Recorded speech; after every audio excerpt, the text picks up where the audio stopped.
Hermanos, es un gozo poder despertar un día más y hacerlo en la presencia de hermanos en la fe. Los retiros, ciertamente, estos tiempos en los que decidimos separarnos un par de días, alimentarnos más de la palabra, son refrigerio para nuestro corazón y de verdad fortaleza para nuestra vida espiritual. Es solo cuando reconocemos que somos débiles que valoramos tanto estas actividades. Porque realmente cuando salimos de estas actividades, a veces cansados, porque entre conversaciones, tiempos de comunión, dormimos a lo mejor un poco menos, pero salimos tan fortalecidos, tan llenos de la palabra y nos hace ver cuánto necesitamos, ¿no? Más y más del Señor, más y más de la Escritura. Parece que ves esto y dices, no puedo sobrevivir con un devocional pequeñito por las mañanas, necesito mucha más dosis del Señor en mi vida. Y ciertamente estos retiros, ¿no? Este tiempo fortalece mucho nuestro espíritu y nos ayuda a seguir firmes en la carrera, ¿no? Que no es fácil, pero con la ayuda del Señor tenemos la garantía de llegar a la meta. Hoy vamos a tener el segundo mensaje y vamos a hablar de nuestra relación con el pecado, pero ya no en relación a el hecho de que está ahí, sino en relación de cómo lidiamos con él. Tampoco debemos buscar bajar los brazos y decir, bueno, voy a pecar, sino qué actitud debemos tomar los creyentes en relación a ese pecado, que sabemos que existe, que es real, que está ahí presente, pero cómo lo vivimos, cómo nos relacionamos con esa realidad. Así que me gustaría orar, presentar nuevamente este tiempo al Señor, preparar nuestros corazones y que el Señor trate con nuestras vidas. Padre, te damos gracias por los cánticos que hemos podido entonar, Señor. Qué hermoso es cuando cantamos el Evangelio. Cómo no emocionarse, Señor. No necesitamos luces de colores, ni una gran banda ni orquesta, Señor, que trabaje con nuestras emociones. Porque simplemente cantar tu palabra, Señor, recordar tu obra, Señor, recordar que hemos sido perdonados, que somos libres en Cristo, recordar tus promesas, la garantía de salvación. Señor, eso emociona el corazón de cualquiera de tus hijos. Y te damos gracias, Señor, porque también podemos ahora ponernos ante tu palabra y queremos escuchar tu voz, queremos que nos hables, que nos guíes, que nos instruyas. Somos tu pueblo. Queremos, Señor, tu consejo sobre nuestras vidas. Queremos tu dirección. Queremos ser enseñados por ti a la luz de lo que tú has revelado. Y por eso te pido que nos hables, que nos des oídos atentos, Señor, que no nos distraigamos con cosas secundarias, que demos toda nuestra atención, Señor, debida a tu palabra y que puedas ministrarla por tu Santo Espíritu, a través de tu Espíritu Santo, para que moldee nuestras vidas, Señor. Habla a cada uno conforme a nuestra necesidad, te lo pido, en el nombre de Jesús. Amén. Me gustaría que empecemos la lectura de hoy con dos pasajes. El primero es Romanos capítulo 8 y el versículo 29 y 30. Romanos capítulo 8, versículos 29 y 30. Dice así: porque a los que de antemano conoció, también los predestinó a ser hechos conforme a la imagen de su Hijo, para que Él sea el primogénito entre muchos hermanos. Y a los que predestinó, a esos también llamó. Y a los que llamó, a esos también justificó. Y a los que justificó, a esos también glorificó. Cuando nosotros leemos este pasaje, obviamente, entendiendo que estamos y estoy compartiendo con una iglesia bautista reformada, debe ser uno de los pasajes predilectos, ¿no?, de todo calvinista. ¿Qué calvinista no disfruta leyendo esto?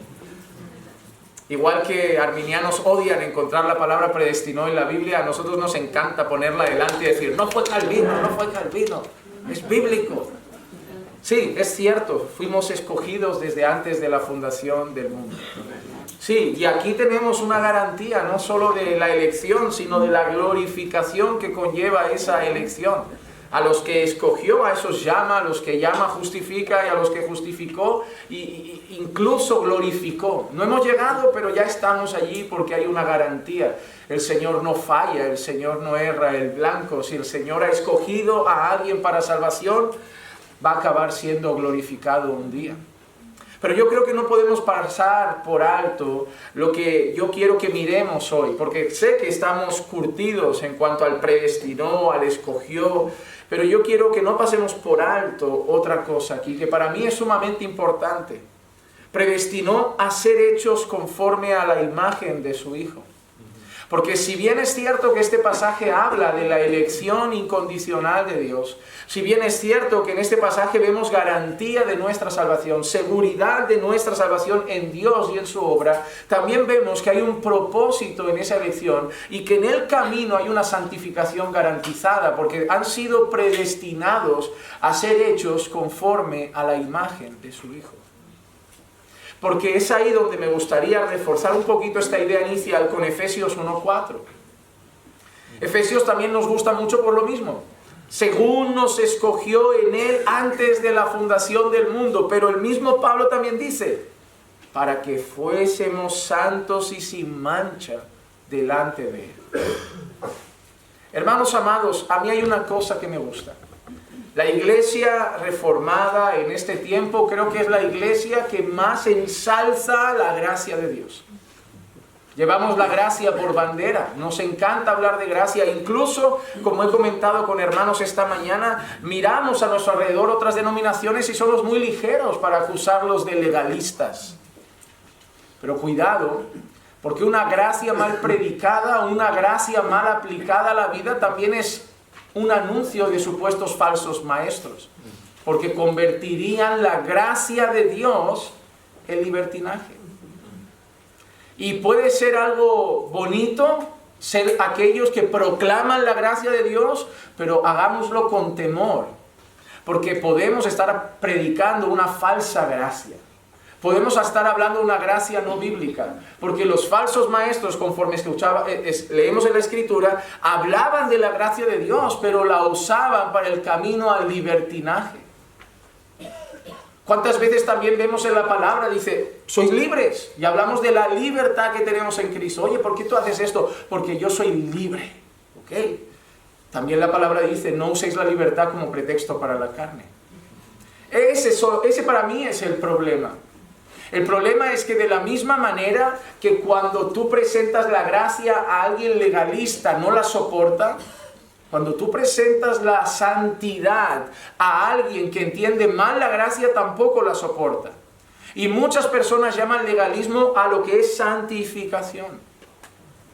Encuentran a una persona que dice, me gusta orar. Es como, yo siempre doy este ejemplo. Una vez tuve la ocasión de ver una conversación entre un reformado y un nuevo creyente que llegaba a la iglesia y le decía, he decidido levantarme esta semana a las 3 de la madrugada para tener tiempos de oración y buscar al Señor. Y ahí sacó el pecho el reformado y le dijo, ¿para qué levantarse a las 3?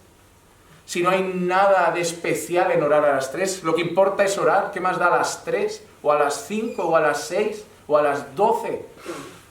¿Qué tiene de malo si tú a duras penas oras para dar gracias por la comida? ¿Qué tiene de malo que el muchacho quiera hacer un compromiso de levantarse a las 3 de la mañana, de batallar con su cuerpo, de esforzarse por dedicar unas horas en la madrugada para buscar al Señor? Es como si a mí me llega un joven y me dice, pastor, creo que este sábado me quiero ir al monte, retirarme a buscar al Señor. ¿Para qué el monte? Cuidado con el misticismo. No, ya sabemos que en el monte no hay poder. Ya sabemos que no. Pero déjalo que vaya a orar. Si hay algo que está esfumado de las reuniones reformadas son las oraciones. Tenemos actividades de 2 días con 800 conferencias y nadie ora ni 10 minutos. Citamos a Calvino, Lutero, Spurgeon, citamos a Jonathan Edwards. Hablamos de la reforma, nos jactamos de nuestra intelectualidad, pero estamos secos muchas veces en cuanto a nuestra vida de oración. Y cuando encontramos a alguien que te dice, yo no bebo, yo no uso bikini, yo no hago esto, cuidado con el legalismo. ¿Por qué? Porque no quiero exhibir mi cuerpo. Es pecado ser abstemio, parece que a veces ahora te sientes raro, ¿verdad? Hay ciertas cosas que dices tú, pero ¿desde cuándo esto se ve mal? Y tenemos que tener cuidado con esa gracia mal enseñada, con esa gracia mal aplicada a las vidas, que está conduciendo a muchas personas a tener grupos de jóvenes en las iglesias que acaban la reunión juvenil y se van a la discoteca a tomar algo y a bailar bachata. No pasa nada. ¿Cómo que no pasa nada? ¿En qué momento empezamos a entender que privarse de ciertas cosas, de huir de ciertos ambientes, de no aceptar ciertas prácticas es legalismo? No, legalismo es cuando yo hago ciertas cosas buscando el favor de Dios. Legalismo es cuando yo hago ciertas cosas creyendo que Dios me va a mirar con mejores ojos. Legalismo es cuando yo me abstengo de ciertas cosas porque creo que voy a ser mejor que tú, más santo que tú, más especial que tú. Pero cuando yo decido abstenerme, poner barreras, retirarme, ser prudente, huir, eso no es legalismo, cuando mi único objetivo es saber que soy un débil pecador con tendencia a caer de forma fácil y prefiero alejarme y que me tachen de pasarme de prudente. Pero yo no quiero pecar contra Dios porque simplemente quiero agradarle y vivir para su gloria. Quiero que cada día se vea más a Jesús en mi vida. Tengo una tendencia fácil a pecar. Así que voy a poner todas las barreras posibles para pecar lo menos posible. No para ser mejor, porque ya soy perfecto en Cristo, sino para agradarle a Él sin más. Y cuando alguien entre así, déjenlo correr, déjenlo hacer, déjenlo orar, déjenlo abstenerse. Cada quien está tranquilo con su conciencia, pero cuidado con no querer usar mal la palabra gracia y personas que se empeñan en luchar por crecer en santidad, hacerles sentir mal con ese deseo. Hay una oración de Agustín de Hipona que me gusta mucho. Dice: sopla en mí, oh Espíritu Santo, para que todos mis pensamientos sean santos. Actúa en mí, oh Espíritu Santo, para que también mi obra sea santa. Dibuja mi corazón, oh Espíritu Santo, que ame solo lo que es santo. Fortaléceme, oh Espíritu Santo, para defender todo lo santo. Y guárdame, pues, oh Espíritu Santo, para que yo siempre sea santo. Esa debería ser nuestra oración. Porque hemos sido escogidos para ser hechos conforme a la imagen de Jesús. Hemos sido escogidos desde antes de la fundación del mundo para que fuésemos santos y sin mancha. La Escritura nos llama a ser luminares en medio de una generación torcida y perversa en la cual tenemos que resplandecer con la luz de Cristo. Y por eso tenemos una lucha con el pecado. Una lucha que no es fácil, porque nuestra tendencia es ir hacia allá, porque somos débiles, porque como veíamos ayer, que tan fácilmente nos envuelve. Y somos llamados a despojarnos, ¿qué decíamos? De todo peso y del pecado. Y mira qué interesante, no solo nos tenemos que despojar del pecado, también dice despojarnos de todo peso. ¿Y qué es el peso? Porque dice peso y pecado, entonces peso no es pecado. A veces nos tenemos que despojar de ciertas cosas que en sí no son pecado, pero que para nosotros son un obstáculo en la carrera cristiana. El ejemplo práctico que daba a lo mejor el otro día, el tema de las redes sociales. Hay gente que dice, yo puedo tener redes sociales sin problema porque no les hago mucho caso. Pero a lo mejor hay alguien que nota y percibe que él pierde mucho tiempo, que podía dedicar a buscar de Dios, a orar, a alimentarse de la palabra y se ha viciado literalmente a las redes sociales. Las redes sociales son pecaminosas, en sí no. Dependiendo quién las use, cómo las use, cuánto las use, cómo esté su corazón vinculado a ellas. Pero hay personas que las redes sociales se vuelven un peso. Nosotros, por ejemplo, hemos tenido hombres en la iglesia que trabajaban de lunes a viernes y el sábado, que era el día de su familia, porque el domingo iban al culto, religiosamente tenían que jugar a pelota con los amigos. Y se iban por la mañana a echar su fútbol con los amigos. ¿El fútbol es pecado? No, pero cuando te lleva a desplazar a tu familia, el poco tiempo que tienes para estar con tus hijos, lo cambias por estar con los amigos con la pelota. Cuando el poco tiempo que tienes para estar con tu esposa, lo cambias para estar con tus amigos con la pelota, para ti el fútbol se ha vuelto un peso. Y han habido hombres que han dicho, dejo de ir los sábados a jugar a fútbol. No está mal, yo puedo ir porque a lo mejor juego una vez al año. Para mí el fútbol ni va ni viene. Pero hay cosas que tenemos que discernir que en nuestra vida son un peso, que en sí mismas no son pecado, pero que son un tropiezo para mí y a lo mejor para otros no. Hay creyentes que han sacado la tele de casa, pero no le podemos decir a la tele, no puedes tener televisión en casa, la televisión es pecado. No, pero hay creyentes que están viciados, que se ponen a ver una serie y con mucho... Yo me pongo nervioso cuando un joven llega diciendo, uy, este fin de semana me vi las 4 temporadas. ¿Qué has hecho con tu vida? ¿Cómo que 4 temporadas en un fin de semana? ¿Eso que será una media de 8 o 10 horas de televisión? ¿Qué has hecho con tu vida? Entonces, para una persona que ve una película de vez en cuando, que la tele la usa para ver las noticias, para entretenerse esporádicamente, que no tiene nada de malo. Pero para ese joven, esa tele es mejor que no esté, porque tiene un peso. Y se va a tener que despojar de un peso que entorpece su carrera cristiana. Necesitamos examinar nuestros corazones. Necesitamos saber que somos débiles, que cada uno de nosotros es tentado conforme a sus propias concupiscencias, que nosotros no tenemos todas las mismas debilidades, que por eso a veces no entendemos algo que alguien hace. He decidido quitarme el móvil. ¿Pero por qué? Bueno, tú no lo entiendes porque para ti no es una tentación, pero conforme a las concupiscencias de ese hombre, conforme a su corazón, el móvil es un problema y él ha decidido quitárselo. Lo que tenemos es que ayudarnos a que cada uno discierna sus batallas, sus tentaciones, sus inclinaciones y compartir ese camino juntos, apoyarnos en esa carrera para que tengamos una sola meta. Quítate lo que sea necesario, pero llega a ser más como Jesús. A lo mejor tú te quitas algo que yo no me tengo que quitar. Y yo no te voy a imponer que tú te quites lo que yo me quiero quitar. Pero algo tenemos que hacer, quitar todo lo que sea necesario, despojarnos de todo lo que sea necesario, porque una marca de la elección de Dios es que vamos siendo hechos conforme a la imagen de su Hijo. Porque fuimos escogidos para ser santos y sin mancha delante de Dios. Y yo quiero que veamos algunos pasajes de la Escritura, que yo quiero que graben ideas que nunca quiero que salgan de vuestras mentes. Quiero que estén ahí resonando en vuestras mentes. La primera, somos un pueblo santo.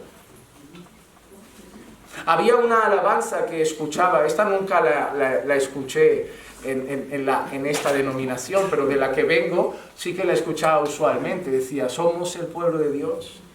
La saben porque el 99% de los nuevos reformados son expentecostales. Somos el pueblo de Dios, somos un pueblo especial, llamados... Es bueno, hablamos mucho de ellos, pero nacimos ahí, hermanos.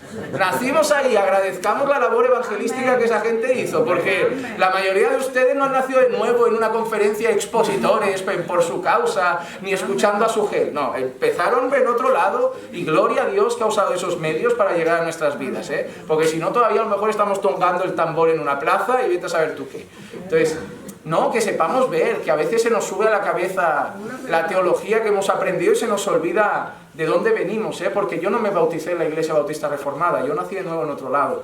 Yo aquí llegué ya siendo creyente, sí, con un conocimiento equivocado en algunas cosas, pero eso hay que guardarlo en el corazón, hermanos, porque empezamos a caer en un sectarismo reformado un poquito peligroso y no me gustaría que caigamos en eso.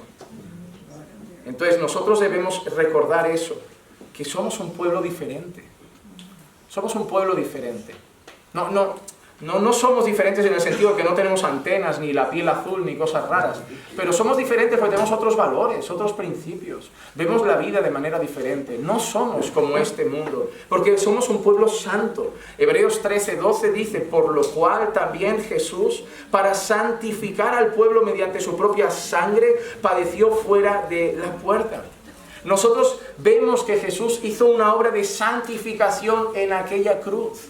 Cuando nosotros vemos la palabra santo, no nos tenemos que equivocar y relacionarla como alguien perfecto que nunca se equivoca, sino la palabra santo nos hace pensar en alguien separado, en alguien cortado. Por eso Dios es santo. Por eso Dios es santísimo, porque Dios está completamente separado, está a otro nivel. No lo podemos comparar en nada, en lo más mínimo con nosotros. Él es extenso, Él es puro, majestuoso, glorioso. Él está ahí, santísimo.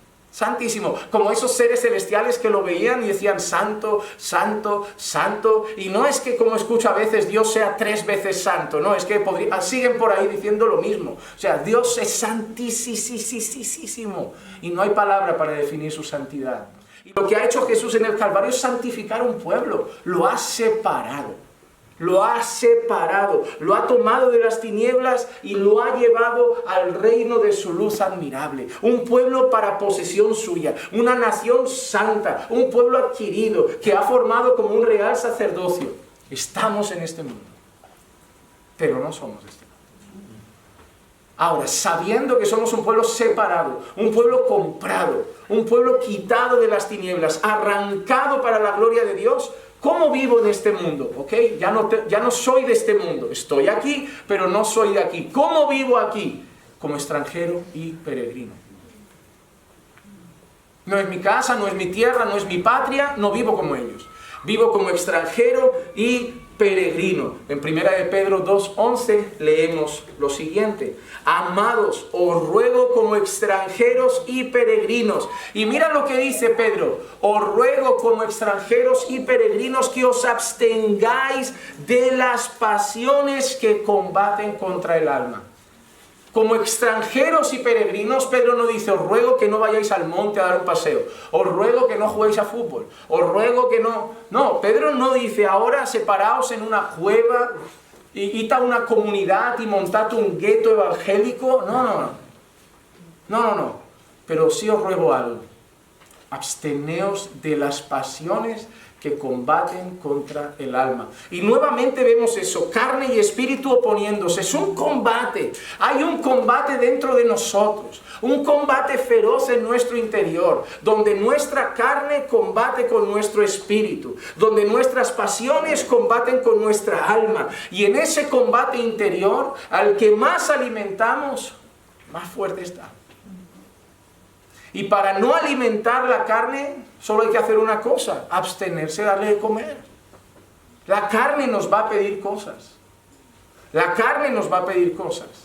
Pero yo no puedo darle de comer. Yo puedo llegar del trabajo, cansado, agotado físicamente. ¿Qué necesita mi espíritu? Bueno, llevo toda la mañana trabajando, en el trabajo estresado, agobiante, tengo que atender a los niños, pero... necesito alimentar mi vida espiritual, necesito un tiempo de oración, meditar en la palabra, escudriñar las escrituras. Pero ¿qué me pide mi carne? Échate en el sofá, descansa un poco, despeja tu mente, ponte algo en la tele, relájate y luego... Pero sabemos que usualmente eso se prolonga. Y luego la vida espiritual ha quedado en un segundo plano y ese día la descuido. La carne me va a pedir eso, entonces ¿qué tengo que hacerme? Tengo que abstenerme de dar lugar a la pereza. Porque al final es pereza. No es que esté incapacitado, no es que físicamente sea imposible, es que la pereza está buscando su lugar, la dejadez. Entonces no puedo satisfacer eso que me pide la carne, no puedo satisfacer mi pereza, no puedo satisfacer ese ímpetu de entretenimiento que tengo, y no puedo dar lugar porque eso va a combatir contra mi alma. Como extranjeros y peregrinos debemos abstenernos de las pasiones que combaten contra el alma. Somos llamados a vivir una vida de combate contra nosotros mismos. Somos llamados a vivir una vida de combate contra nuestras pasiones. Somos llamados a vivir una vida de combate contra nuestros deseos. Y a mí me agrada porque en ninguna parte de la Biblia te hace sentir mal por tener esas pasiones. Solo te dice que no cedas a ellas, pero tenerlas están ahí. Absteneos de las pasiones. O cuando Santiago dice que cada uno es tentado de sus propias concupiscencias. ¡Ay, tengo una tentación! Bueno, Santiago dijo que la tendríamos. Que cada uno es tentado de sus propias concupiscencias. Lo único que somos llamados es a no ceder. A no ceder. Hay gente que tendrá un problema con el entretenimiento, otros tendrán un problema con la pereza, otros tendrán un problema con el orgullo, otros tendrán un problema con la soberbia, otros con la mentira, otros con la inmoralidad. Pero somos llamados a no ceder, a no ceder. Yo no te digo que te sientas el peor creyente del mundo porque tienes una tentación, no. Te digo que eso es normal, pero no cedas, no cedas. Nosotros somos llamados a entregarnos al Señor, a luchar para vivir una vida santa, a esforzarnos por vivir una vida consagrada. Romanos 12, Pablo da unas palabras preciosas allí. Os ruego pues por las misericordias de Dios que presentéis vuestros cuerpos como sacrificio santo, vivo, agradable a Dios, que es vuestro culto racional. Y sigue diciendo: y no os conforméis a este siglo, sino transformaos por medio de la renovación de vuestro entendimiento, para que conozcáis cuál es la voluntad de Dios, lo que es bueno, agradable y perfecto. ¿Qué palabras elige Pablo? Lo primero que hace Pablo: ruego por las misericordias de Dios. Es decir, Pablo les va a pedir que vivan una vida santa, entregada al Señor, de obediencia, una vida de sacrificio vivo. ¿Pero por qué se lo dice? ¿Por obligación? ¿Lo tenéis que hacer para lucir más bonitos, para parecer más religiosos, porque os lo impongo? Dice, no, por las misericordias de Dios. Los capítulos previos a Romanos 12, Pablo ha estado contando todo lo que Dios ha hecho por nosotros. Pablo ha dicho que hasta religiosos, paganos, todos están destituidos de la gloria de Dios. De Romanos 1 a Romanos 3, el apóstol Pablo define la condición de todos los hombres. Pablo golpea a los libertinos, Pablo golpea a los escribas y fariseos, Pablo no deja títere con cabeza, incluso aquellos que dicen que no han escuchado nunca la palabra, han visto al Señor en la creación. Al final Pablo dice, todos son culpables, todos los hombres pecaron y están destituidos de la gloria de Dios, como dice en Romanos 3:23. Y a partir de ahí Pablo empieza a mostrar que la única esperanza del hombre que no puede ser justificado por las obras de la ley es ser justificados por la gracia de Dios mediante la fe en el Señor Jesucristo.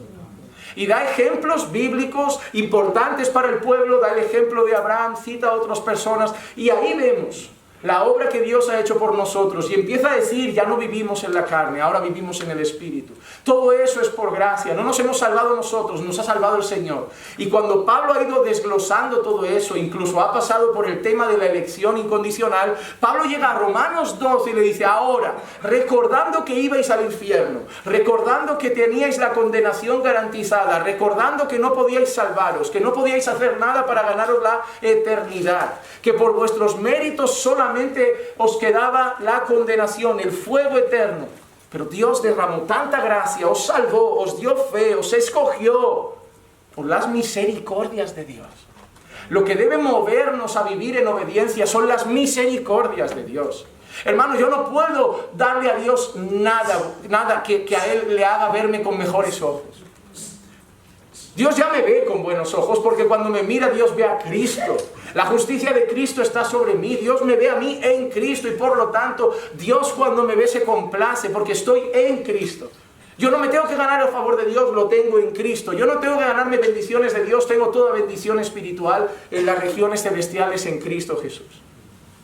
Pero quiero agradarle eso, quiero agradarle, porque cuando uno entiende todo el perdón que ha recibido, recuerdan ese pasaje al que mucho se le perdona. Y ese es el problema, que hay gente que todavía no sabe cuánto le han perdonado. ¿Saben estas escenas, ¿no? De que alguien ha hecho algo, te debo una, te lo debo toda la vida, porque me salvaste la vida, estoy en deuda. Ese sentimiento que a veces se ven en películas, en guerras, en batallas, donde alguien es salvado así y alguien dice, te debo un favor, toda la vida estaré en deuda.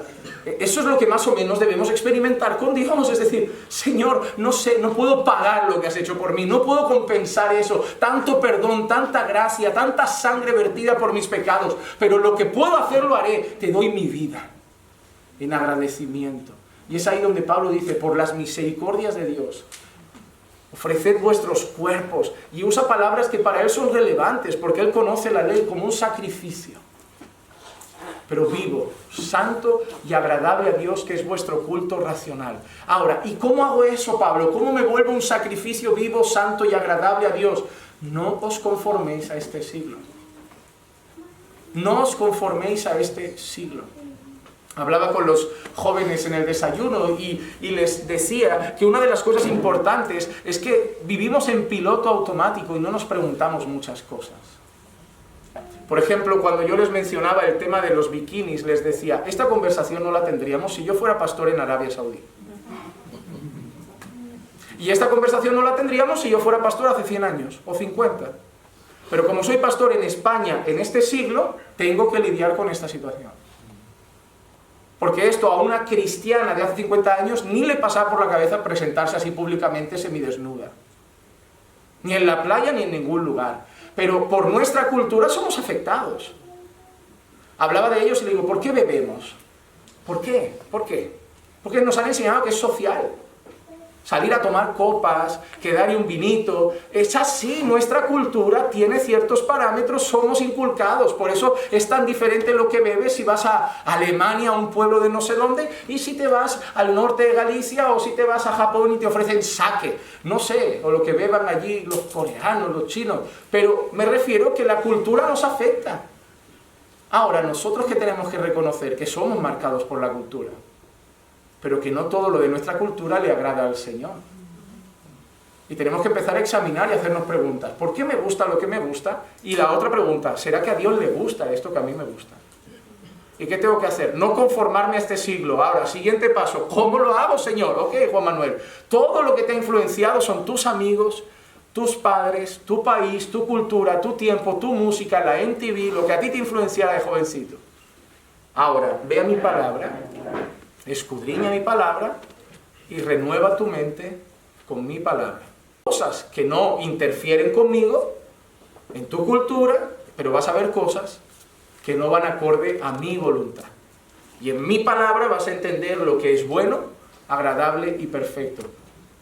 Hermano, no podemos ser cristianos simplemente decir, bueno, el cristianismo en España se vive así. Cuidado, cuidado, porque entiendo que hay temas culturales que no afectan en nada, pero entiendo que hay temas culturales que no son del agrado del Señor.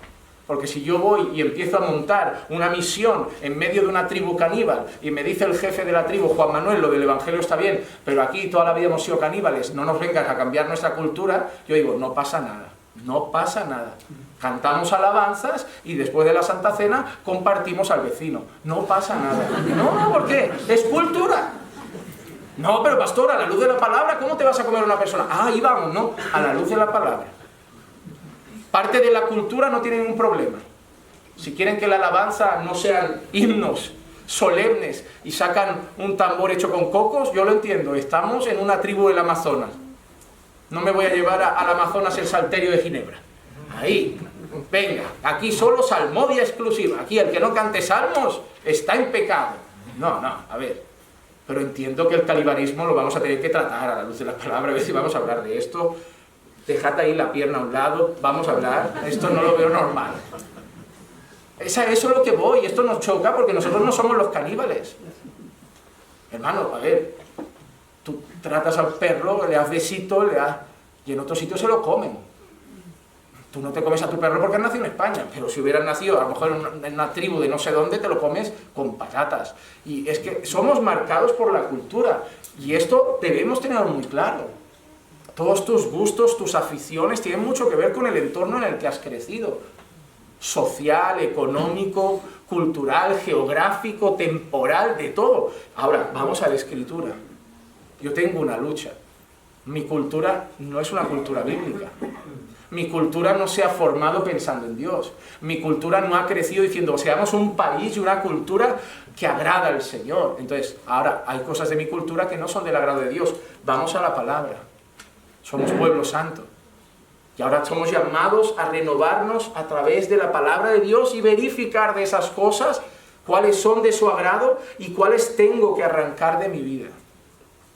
Por eso, para vivir en santidad no podemos dejar que las cosas vayan dándose. Tenemos que ser intencionales. La santidad, la lucha con el pecado es una búsqueda. Tienes que ser intencional. Es cada día esforzarte por buscar la santidad, como dice por ejemplo Hebreos 12:14, buscar la paz con todos y la santidad, y me gusta cómo acaba, sin la cual nadie verá al Señor. Sin santidad nadie verá al Señor, y debemos buscarla. Mira lo que dice el autor Jerry Bridges. ¿Qué es la santidad? La mejor definición práctica que he escuchado es simplemente sin pecado. Eso es la declaración que se hizo sobre la vida del Señor Jesús en la tierra. Y esa debe ser la meta de toda persona que desea ser piadosa. Por supuesto, nunca alcanzaremos esa meta en esta vida. Sin embargo, debe ser nuestro objetivo supremo y el objetivo de nuestros más fervientes esfuerzos y oraciones. Hermano, ¿tú sabes que vas a pecar toda tu vida hasta estar en la gloria? Sí. Pero eso hay cómo vivirlo de dos maneras. El que se levanta y dice, bueno, todos pecan. Y el que se levanta y dice, aunque sé que voy a pecar, voy a esforzarme con todo para no hacerlo. Esa debe ser nuestra actitud. Levantarnos cada día intentando llegar a ser perfectos. Es como cuando alguien me dice, Juan Manuel, nadie es perfecto. No, pero me levantaré mañana para intentarlo. Pero no para ser mejor que nadie, sino porque es la meta que tengo que alcanzar. Sed perfectos como vuestro Padre es perfecto. Y yo me tengo que levantar cada día con el objetivo de agradar a Dios en cada pensamiento, en cada palabra, en cada gesto, en cada actitud, en cada decisión, en cada motivación. Y voy a buscar eso en oración y voy a leer la palabra y escudriñar las Escrituras y someter mi vida y someter mis voluntades y batallar con mis pasiones para procurar ser santo. Y cuando pierda, me volveré a levantar y lo volveré a intentar. Pero hermano, el llamado de la santidad es un llamado para todos los creyentes. El problema es que algunos creyentes se van quedando rezagados en el llamado a la santificación por un motivo, porque también eso tiene que ver con nuestra cultura. Vivimos en un tiempo de indisciplina. La palabra disciplina ya no aparece por ningún lado. La palabra disciplina ya nos suena a castigo, nos suena a algo pesado. Y desde que, por ejemplo, en España quitaron el servicio militar obligatorio, ya se nota. Yo jamás voy a entender cómo puedes ir a una casa, tener un chico viviendo allí de 20 y tantos años, con la habitación, la cama sin hacer, ropa tirada por el suelo, que se levanta a las 11 de la mañana el sábado y bostezando como si hubiera trabajado. Debe haber soñado que trabajó. Yo no entiendo cómo puedes tener a un niño que no es un niño, que es un hombre, que a esa edad su abuelo y su padre ya trabajaban y está jugando a la Play hasta las 3 de la madrugada, con los cascos, jugando con los amigos a distancia en el ordenador, hasta las 4 de la madrugada, luego se levanta a las 11, pero ¿qué futuro? Y quiere tener novia, dice, ¿novia para qué? Si tú no puedes ni pagarle una rosa el día que quieras tener un detalle, si le vas a tener que pedir dinero a tu madre para llevarla al cine, tú tienes que madurar, tú. Y eso es la culpa de los padres. Hablando con alguien, le decía, el problema es ese, que les seguimos llamando jóvenes cuando tienen 25 años. Y la pregunta es, ¿cuándo les llamamos hombres? ¿A partir de qué edad les llamamos hombres? Porque mientras le sigas llamando joven, él piensa, joven, diversión, fiesta, mantenido, sueños, viajes. Ahora, ¿cuándo empezará a ser hombre? ¿Cuándo?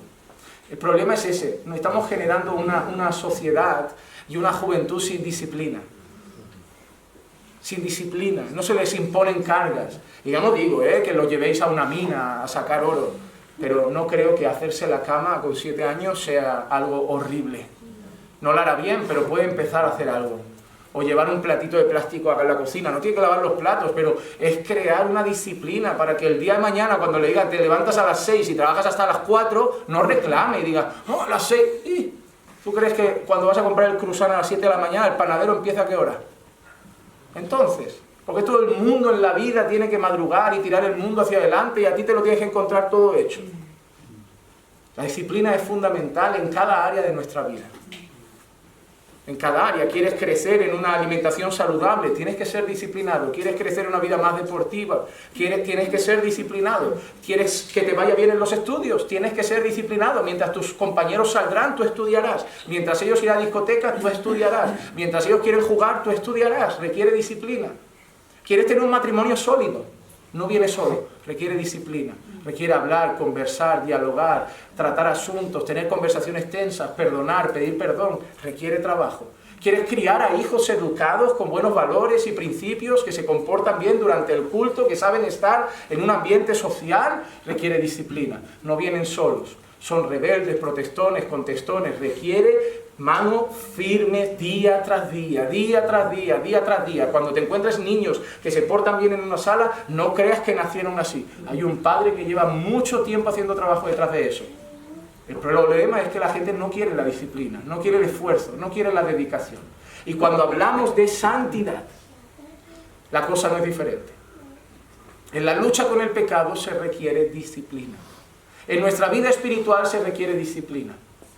En nuestra congregación saben muchas personas que hay gente que me dice, pastor, ¿qué hago cuando he perdido las ganas de orar?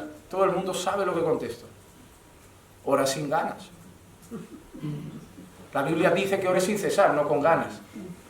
¿Por qué? Porque la gente me dice cosas como, ya, pero para hacer las cosas sin deseo no lo hago. ¿Yo cuántas veces voy al trabajo sin voluntad?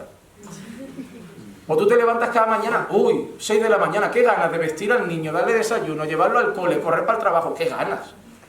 No, la vida adulta no es con ganas, la vida adulta es con responsabilidades. Y orar no es un hobby, orar es un deber y una responsabilidad para mantener viva nuestra relación con Dios. Y no siempre hay ganas. Pues ese día oras, me siento frío, da igual, ora. Y sigue orando, y pasará. Y volverás a sentir el calor de la oración, el fervor de la oración. Pero vas a pasar por momentos donde el culto va a estar frío. ¿O qué te crees? Que todos los días apetece ir al culto. Todos los días, todos los domingos tengo ganas de predicar. No, pero son responsabilidades. Es que si no me apetece no voy a ser hipócrita. Esa es mentalidad de niño. Me apetece, no me apetece, me apetece. La vida no va así. La vida se trata de hacer lo que toca.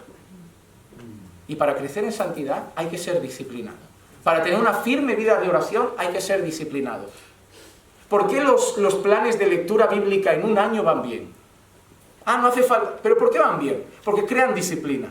Cada día me obligo a leer un pasaje y yo sé que me habré leído la Biblia. Es imponerte una obligación.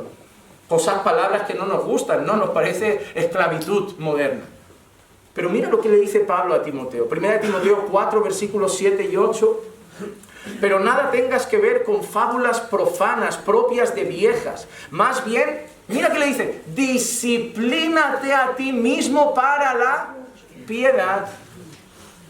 Que si no han leído el libro de Donald Whitney, el de Disciplinas Espirituales para la Vida Cristiana, se lo recomiendo. Excelente libro. Pero mira la expresión, disciplínate a ti mismo para la piedad, porque el ejercicio físico aprovecha poco, pero la piedad es provechosa para todo, pues tiene promesas para la vida presente y también para la futura.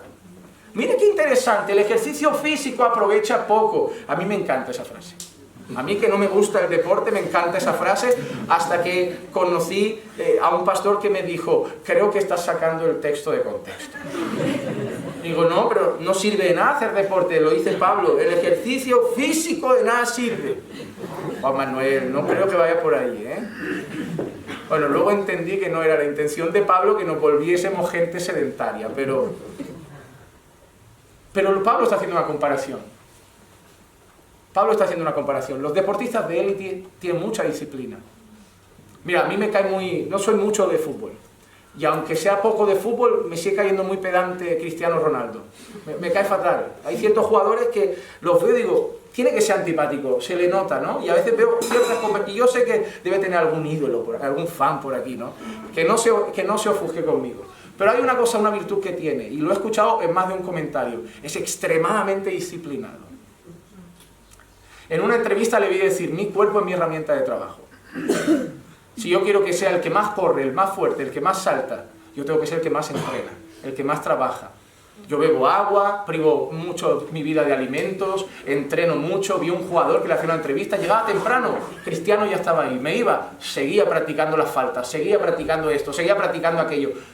Es lo que dices, ¿tiene talento el muchacho? Claro que lo tiene. Pero si solo se tiene talento y no tiene disciplina, tampoco llega hasta ahí. Entonces, nosotros entendemos que para ciertas cosas la disciplina es necesaria, como para ser un deportista de élite. Y es lo que Pablo está diciendo, si los deportistas tienen que madrugar, entrenar duro, trabajar duro para ser buenos atletas, ¿cuánto más nosotros para algo tan glorioso como una vida santa deberemos ser disciplinados? Disciplinados. Y me gusta porque el propio Pablo, en 1 Corintios 9, 24 al 27, se pone de ejemplo. Dice, ¿no sabéis que los que corren en el estadio, todos de verdad corren, pero solo uno obtiene el premio? Corred de tal manera que ganéis. Y todo el que compite en los juegos, mira que dice, se abstiene de todo. Pablo está hablando de palabras que no nos gustan, abstenerse. Y Pablo dice, los que compiten en los juegos se abstienen de todo. Yo no sé mucho de deporte, salta a la vista, pero yo sé que los deportistas tienen que tener el sueño muy regular. No creo que los deportistas de élite antes de los 100 metros lisos en las Olimpiadas se vayan de fiesta por la noche. Creo que calculan la alimentación, creo que calculan el sueño, creo que calculan todas esas cosas. Es más, yo he visto incluso gente que se dedica a boxeo y a esas peleas, que hay momentos en que se deshidratan y hacen un montón de locuras para llegar a pesos, para hacer cosas, y tú dices, mira qué locos están. Ahora está muy de moda el culto al cuerpo, todo el mundo quiere estar fuerte, ¿no? Y los ves ahí, salen de casa con 6 tuppers, van en una mochila de tuppers, porque tengo que hacer 8 comidas al día. y lo ven midiendo todo, 100 gramos de pavo, 200 gramos de pollo, 400 gramos de esto, 150 de arroz. Digo, madre mía, qué agobio. Yo de escucharlo digo, no, entre eso y los polvos que se meten para hincharse, eso está mal. Pero es disciplina, ¿no? Es como, tengo que ir al gimnasio, tengo que comer sano, tengo que comer esto, no puedo mezclar carbohidratos con proteína. Agobiante, ¿no? Pero es disciplina. Pero se vuelven disciplinados y por eso se ponen así, como medio mal hechos, ¿no? Pero requiere disciplina para destrozar el cuerpo así, ¿no? Requiere disciplina. Ahora hay que aplicar eso a la vida espiritual. Nuestra meta no es tener ese cuerpo, ni ser el atleta mejor pagado del mundo, pero nuestra meta es ser como Cristo. Nuestra meta es ser santos. Y ahora, aunque de una manera jocosa quiero llevaros aquí, nuestra disciplina principal tiene que ser ahí. Y lo más triste es que muchas veces somos muy disciplinados para otras cosas, porque seguramente en vuestro campo de trabajo sois excelentes, y en vuestro ámbito laboral sois muy disciplinados, o en los estudios muy disciplinados, y os va muy bien en muchas ramas, pero ¿cómo estáis de disciplinados en vuestra vida espiritual? Tenéis una agenda marcada para el trabajo, me levanto súper temprano a las 5, a las 6 llego. Bueno, ¿y tu agenda espiritual? ¿A qué hora tienes tu oración? Bueno, cuando tengo tiempo. Ese es el problema, que tienes una agenda para todas las cosas de tu vida, menos para tu vida espiritual, porque es como si me queda tiempo, incluyo la vida espiritual, y debería ser la primera cosa. Si eres una persona, y me encanta ese tipo de personas que tiene una agenda, a mí me gusta la gente que funciona así, sistemática. Si tienes una agenda, en esa agenda lo primero es dónde va tu oración.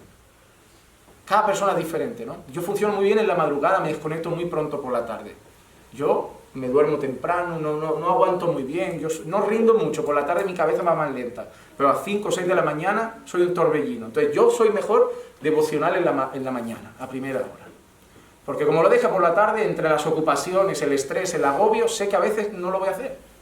Yo funciono mejor por la mañana, tú eres nocturno a lo mejor. Oye, yo hago mis cosas y por la noche, cuando ya he acostado niños, cuando ya he hecho todo mi tiempo con Dios. Pero eso debe ser respetado todos los días. Eso debe estar en tu agenda y no debe moverse por nada del mundo. Y si alguien te dice, oye, quedamos tal día, a partir de esta hora, ¿qué tienes a primera hora? Estoy con mi Señor, en mi tiempo devocional. De la misma manera que te digo, no puedo quedar que trabajo, te digo, no puedo quedar que en mi tiempo devocional no lo muevo, no lo cambio, porque para mí es vital, como el comer, como el beber, es vital. Y eso es lo que Pablo también nos está diciendo aquí. Dice, ellos lo hacen para recibir una corona corruptible, pero nosotros una incorruptible, por tanto yo de esta manera corro, no como sin tener meta, de esta manera peleo, no como dando golpes al aire. Y ahora una gran expresión de Pablo, sino que golpeo mi cuerpo. Que entiendo yo que los católicos de aquí deben haber sacado lo de darse latigazos en Semana Santa y estas cosas. Yo creo que lo deben haber sacado de aquí. Golpeo mi cuerpo y lo hago mi esclavo, no sea que habiendo predicado a otros yo mismo sea descalificado. Pero mira la expresión, y no creo que esté hablando de penitencia. Golpeo mi cuerpo y lo hago mi esclavo. Es lo que yo decía, es llegar del trabajo cansado y tu cuerpo te dice, échate en el sofá, y tú dices, es mi hora de orar.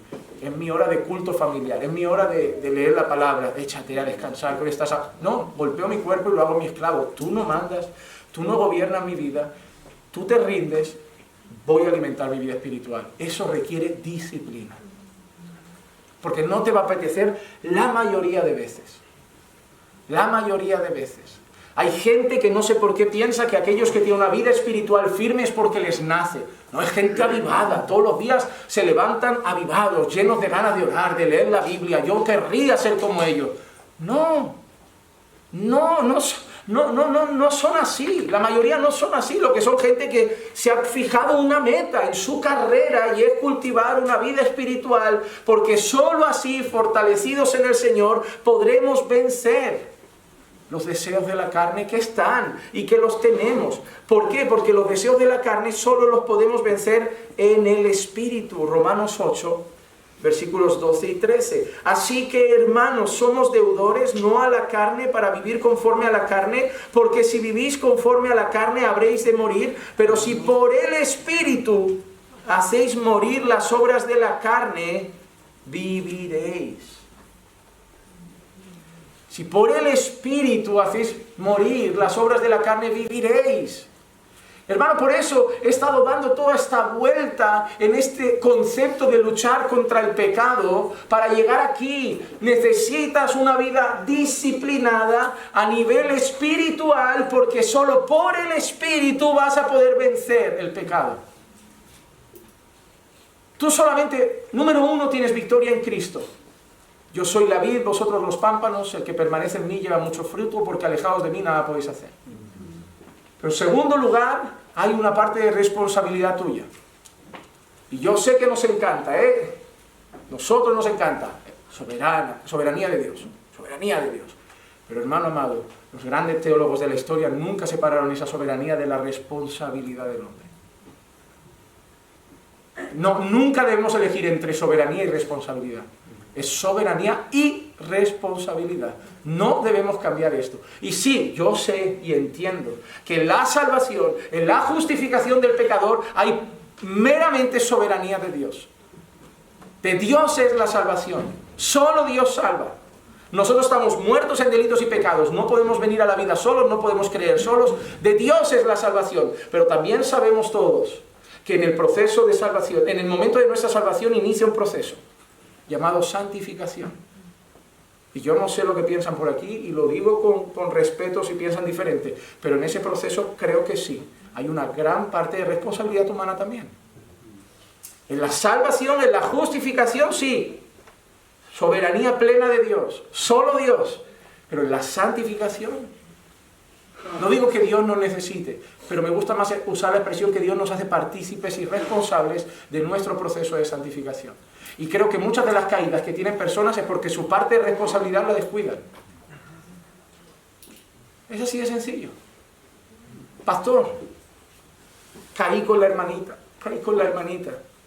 ¿Por qué caíste? Yo pensaba que no pasaría nada, y yo sé, pastor, que siempre nos dice ser prudente, que haya gente delante, que la carne tira, que no, que esto de yo controlo no pasará nada, sean prudentes. Pero pastor, queríamos hablar a solas, fui a casa, estuvimos hablando, una cosa llevó a la otra, y digo, ya está. No es que tú seas peor que el que no ha caído, es que él es más prudente, más disciplinado, y tú te has relajado más. Y ahora para levantarte, esa tristeza, esa pena de haber fallado a Dios te va a durar un montón. Porque estar firme en la fe es difícil, pero caer es un momento, hermano, y destrozar eso es un momento. Y yo siempre lo digo, por plena experiencia, yo sé lo que es estar en el culto físicamente y estar en pena por dentro, de haber fallado a Dios y de sentirme como David, restitúyeme el gozo de tu salvación. Es decir, sé que soy tu hijo, pero no me siento. Sé que soy perdonado, pero no me siento. Sé que tengo el Espíritu Santo en mí, pero no me siento. Sé que ya no tengo gozo, no tengo paz. Y no es porque me enfrié, no, es que pequé. Y volver a levantarme, y volver a sentir este gozo que tengo en su presencia, esa calidez, ese disfrute de la oración. Porque hermano, cuando estás bien con el Señor, la vida espiritual no es una carga, es un gozo. Se goza en la oración, se goza en la palabra, se goza en el culto. Volver a estar así lleva tiempo. Y quizá lo mejor, porque en el pasado yo he fracasado y he perdido eso, es que ahora me vuelvo un poco más prudente para intentar conservarlo, porque no quiero volver a sentirme así. Y eso requiere disciplina. ¿Recuerdan Job? A lo mejor para no pecar contra su esposa, hice un pacto con mis ojos para no ver vírgenes. Mira, ¿qué quiere decir Job? Pues yo he hecho un compromiso, yo voy a guardar lo que miro. Eso requiere disciplina. La vida espiritual requiere disciplina, y solo cultivando una buena vida espiritual disciplinada podremos estar firmes ante las pasiones de la carne y también, como decía Patricia al principio, ante las acechanzas del enemigo. Tenemos creyentes en nuestras congregaciones cayendo constantemente como moscas. ¿Y para qué engañarnos? Usualmente son los creyentes menos disciplinados en su vida espiritual. Congregan poco, apenas oran, tontean con el pecado, juegan con los límites. Proverbios advierte, es imposible acercar fuego a tu pecho y no quemarte. Nosotros lo decimos de otra manera, el que juega con fuego se quema. Pero la gente prefiere tentar a la suerte, acercarte a las arenas movedizas. Yo siempre le digo a la gente, nunca vais a ver una noticia, Juan Manuel se despeñó por un barranco. Nunca. ¿Saben por qué? Porque nunca me asomo. Yo no soy una persona de decir, ¿cómo es de alto? No soy así. Nunca van a ver, Juan Manuel se quedó mal de la columna porque saltó al agua desde una piedra en una cala y se dio contra una piedra. No, no me voy a arriesgar. Podrán pasar otras cosas, pero no juego con los límites. No tentarás al Señor tu Dios. Hay ciertas cosas que a mí no me van a pasar, porque yo he decidido ser prudente y decir, mira, yo doy un pasito más atrás. Si te encuentras con personas que te dicen, cuando tú empieces, a lo mejor escuchas estos mensajes y se levanta en ti, y oro para que eso pase, un deseo de darte más al Señor. Y empiezas a escuchar personas que como no quieren hacerlo, te van a querer tirar como para atrás y decir, no hace falta, no hace falta, no hace falta. Recuerda esta frase que te digo ahora. Yo no creo que llegues delante de Dios un día y Dios te diga, me tomaste demasiado en serio, no hacía falta. Pero debería preocuparte llegar delante de Dios y que Dios te diga, no me tomaste demasiado en serio. Eso sí que debería preocuparte. Que Dios te diga, no me tomaste demasiado en serio, debería pesar. Más que, Juan Manuel, eso no hacía falta. Bueno, Señor, tampoco nos perdimos nada. Yo ante la duda, todo lo que no proviene de la fe es pecado. Yo sé, no, mejor no. Ya está. Pero el resto lo hace tranquilo. Mi conciencia va por otro lado y no soy ni mejor ni peor. Déjame tranquilo, aquí en mi esquinita, sin asomarme al precipicio. Si la gente no quiere orar, no importa, tú ora. Si la gente ya no sabe ni lo que es el ayuno, porque parece que eso también es de otras denominaciones, tú ayuna. Mata tu carne. Si la gente cree que hacer vigilias es de otras denominaciones, ponte a orar en las madrugadas. Haz lo que haga falta. Pero fortalece tu vida espiritual, porque si no, tu batalla con el pecado va a ser de derrota en derrota y no en victoria. Y yo quiero verte crecer a la imagen de Cristo, porque fuiste escogido para ser como Cristo. Y es en ese contexto de saber que somos responsables, a la par que creemos en la soberanía de Dios, que podemos aterrizar en Filipenses 2, 12 y 13, donde vemos las dos cosas. Así que, amados míos, tal como siempre habéis obedecido, no solo en mi presencia, sino ahora mucho más en mi ausencia, ocupaos. ¿Has visto? Cada vez que hay una discusión entre arminianos y calvinistas, no escupimos este versículo. Ellos nos dicen, ocúpate en la salvación, ¿ves? Y nosotros devolvemos, porque Dios es el que pone el querer y el hacer. Y los dos tenemos razón. Es que es absurda esa discusión. Porque hay uno, no, ves, te tienes que ocupar en tu salvación. Ya, pero si yo me ocupo en mi salvación es porque Dios pone el que... Ay, parad de discutir, ocúpate en su salvación y da gracias a Dios que ha puesto eso en tu corazón. Y ya cállense todos. Ya, déjense de discusiones absurdas. Porque es que están las dos cosas. Ocúpate en tu salvación con temor y temblor. Y cuando hayas salido de tu oración, recuerda dar gracias a Dios que el que te movió a orar fue.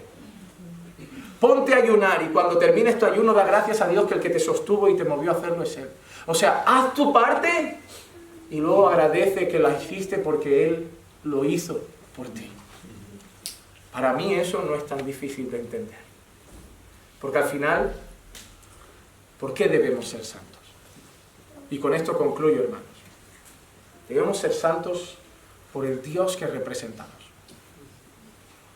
Porque si nos gustara más Baco, otro Dios, haríamos bacanales, borracheras, nos íbamos a Pachá en junio. Pero somos de Cristo. Somos el pueblo de un Dios santo. Y por eso 1 Pedro 1, 15 y 16 dice, sino que así también, como aquel que os llamó es santo, así también sed vosotros santos en toda vuestra manera de vivir. Porque escrito está, sed santos, porque yo soy santo. Hermano, nosotros debemos vivir en concordancia con el Dios que representamos. Y como el Dios que representamos es santo, debemos vivir en santidad. Así como el Dios que representamos es bondadoso, debemos ser bondadosos. Así como el Dios que representamos es amor, debemos amar. Así como el Dios que representamos es misericordioso, debemos ser misericordiosos. Pero Él es santo. Y su pueblo debe ser santo. Así que ruego a Dios que ponga en todos nosotros el firme deseo de despojarnos de cualquier cosa aunque nos tachen de legalistas, porque no lo haremos para ganarnos un favor que ya tenemos en Cristo. No lo haremos porque reconocemos cuánto hemos sido perdonados, porque reconocemos cuánto amor tenemos y reconocemos lo débil que somos. Y nos quitaremos todo peso para que, aun sabiendo que cada día le fallaremos, esforzarnos por vivir una vida santa. Porque esa es la vida que a Dios le da la gloria. Vamos a orar. Señor, te damos gracias por llevarnos a un llamado a vivir en santidad. Que tenemos un llamado firme a correr a tus pies todos los días para fortalecer nuestra vida espiritual, enriquecernos espiritualmente y así combatir contra los deseos de la carne, no dar lugar al pecado en nuestra vida. Ayúdanos, Señor amado, a mortificar el pecado, a mortificar nuestra carne.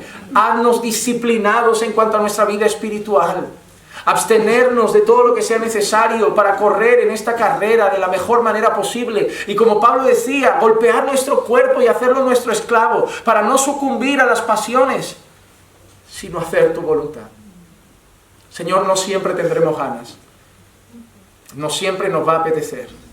Por eso necesitamos que por tu Espíritu nos capacites y nos des de tu poder para poder ser disciplinados y ocuparnos de nuestra salvación con temor y temblor, sabiendo que tú eres el que pone en nosotros el querer como el hacer. Pedimos, Señor, que nos ayudes a vivir estas vidas, no por nosotros, sino principalmente por ti, para que nuestra vida te dé la gloria. Y te pido esto en el nombre de Jesús. Amén. Amén.